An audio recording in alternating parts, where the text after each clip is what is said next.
I'm here with award-winning singer-songwriter Dan MACAULAY. You're a singer, you're a songwriter, you're a worship leader, a teacher, a husband, a father.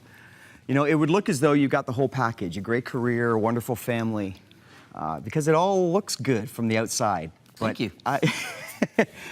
But I know it's not always an easy journey. No. It is a journey that has got ups and downs, and you have maintained just a goal of, I want to do this and I believe I'm called to this. Tell us a little bit about that journey.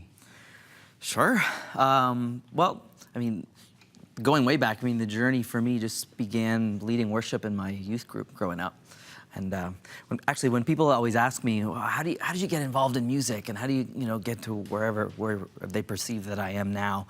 And I always just tell them, just grow where you're planted. Just be faithful in the little things. So for me, leading worship in my little youth group, being faithful in that, and it wasn't even just leading worship, it was setting up chairs and doing whatever I had to do, just grew to different things, and led me to go to Bible college and come out and be a pastor. Actually, when I was in Bible college, a little funny story. I was almost 20 years ago. My goodness, it's that long. Almost 20 years ago, it was my first time on Huntley, actually.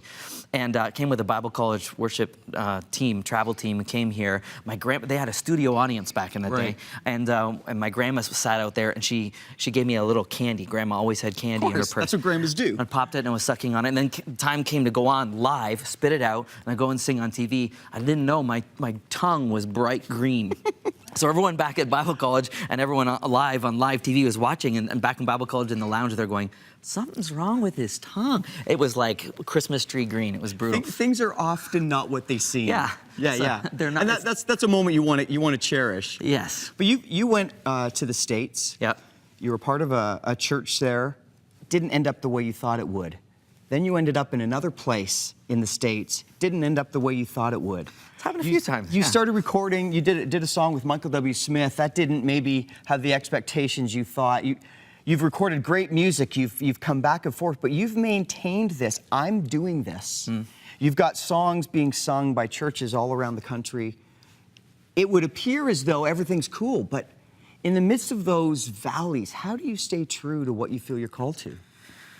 Well, I mean, thankfully there's validation and there's encouragement along the way. Yeah. I'm thankful for the people that write me notes and say, keep doing what you're doing, and I need those some days, because there's days that'd be like, it'd be easier to do something else, maybe. There's moments like that. And traveling in music is not as glamorous as people perceive it to be. But I don't know, I guess a running theme in my music, all the more because of all the ups and downs, has just been God's faithfulness.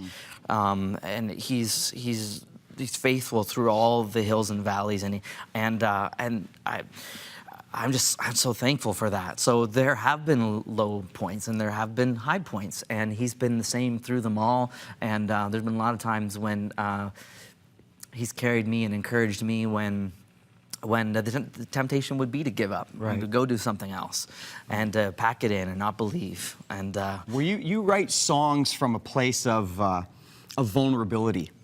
I love the song, and I go back to it because it's my favorite, the song "Amazing." And you talk about the fact that God that was the Green Tongue song, by the way. That was the Green Tongue song. I love it. Well, now that's going to change my perspective now.